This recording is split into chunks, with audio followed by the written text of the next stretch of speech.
పేదల జీవితాల్లో వెలుగులు తీసుకురావడమే కూటమి ప్రభుత్వ లక్ష్యమని సీఎం చంద్రబాబు తెలిపారు.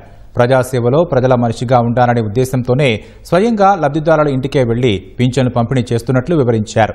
సత్యసాయి జిల్లా పెద్దన్నవారిపల్లిలో పింఛన్లు పంపిణీ చేసిన అనంతరం ప్రజావేదిక వద్ద నిర్వహించిన సభలో సీఎం ప్రసంగించారు. నిద్రలేస్తే నేరుగా ఇంటికే పింఛన్లు వచ్చే విధంగా ఏర్పాట్లు చేసినట్లు సీఎం చెప్పారు.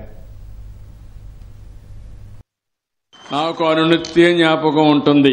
నిద్ర లేసినప్పటి నుంచి కూడా నేను మిమ్మల్ని గురించి ఆలోచిస్తూ ఉంటాను. నా ఆలోచన అంతా ఒకటే, ఏ ఒక్క వ్యక్తికి ఏ ఒక్క కుటుంబానికి ఇబ్బంది లేకుండా మీ జీవితాల్లో ఏ విధంగా వెలుగు తేగలుగుతామో ఆలోచిస్తున్నాను. సంక్షేమ కార్యక్రమాలు అవసరం. అభివృద్ధి చేస్తేనే సంక్షేమ కార్యక్రమాలకు డబ్బులు వస్తాయి. సుపరిపాలన చేస్తేనే మనకు వచ్చే ఆదాయం పెరుగుతుంది. అదే మరిగా సంక్షేమంగా కూడా సుజావుగా ఇచ్చే అవకాశం ఉంటుంది. నేను అందుకే మొదటి తారీఖున ప్రతి నెల పేదల సేవలో కార్యక్రమం పెట్టాను. నేను కూడా బటన్ నొక్కచ్చు, ఇంట్లో కూర్చోవచ్చు, పరదాలు కట్టుకొని రావచ్చు. కానీ నేను ఒకటే ఆలోచించాను, ప్రజా సేవలో ప్రజా మనిషిగా ఉండాలనే ఉద్దేశంతో మీ ముందుకు వస్తున్నా, మీ ఇంటికి వస్తున్నా, మీ ఇంట్లోనే మీకు పింఛన్లు ఇస్తున్నా. అది మునుపటి పరిపాలనకు ఇప్పుడు పరిపాలనకు వ్యత్యాసం.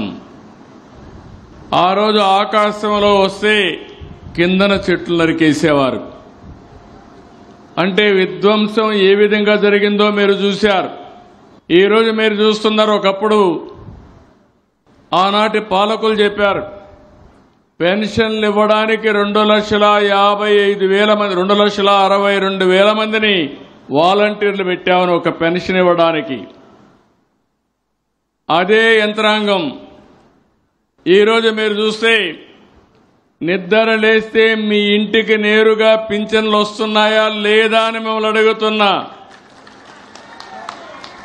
ముందు కంటే మెరుగ్గా వస్తున్నాయా లేదా అని మిమ్మల్ని అడుగుతున్నా. ఎక్కడ పింఛన్ ఇచ్చారో మా కంప్యూటర్లో ఆటోమేటిక్గా వచ్చేస్తుంది. ఏ టైంలో ఏ వ్యక్తికి ఏ స్పాట్లో ఇచ్చారో నేరుగా వస్తుంది. దాంతో నేను తృప్తి పడలేదు. సాయంత్రం మళ్ళా మీకు ఒక ఐవీఆర్ఎస్ మెసేజ్ పంపిస్తున్నా.